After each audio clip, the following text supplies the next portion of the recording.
Now, the way we use these little single tooth impressions, which they'll sometimes call a bite, but I really like to call them an opposing impression.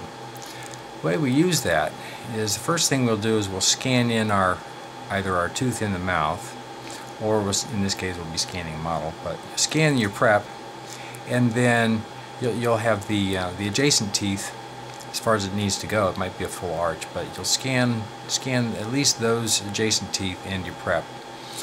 And then you will actually go back in, at least on the E4D, go back in and you'll rescan those same adjacent teeth, the same model, with that opposing impression in place. And what I do to make that scan just a little bit more nicely is I'll trim off some of these extras. And we don't really need this part here, so I'll trim that off. Don't really need those little extra bits. And this was a very, very nearly perfect one. I liked it as an example because there's just so little to do with it, and it's just the tooth that I need, just the anatomy that I need. It has all of the it's not perfect down through here, but it's really close. It's got the cusps, and it's got some central grooves in there.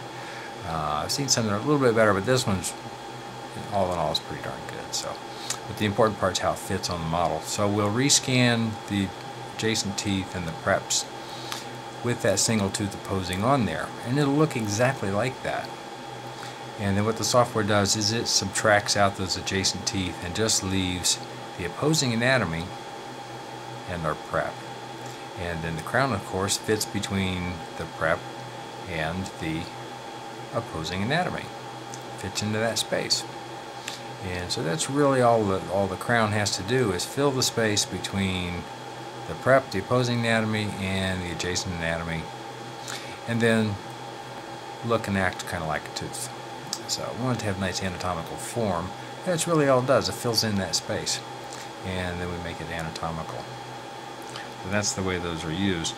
So we're actually using the same model, fitting that opposing onto that, as opposed to using that impression to actually articulate two models together.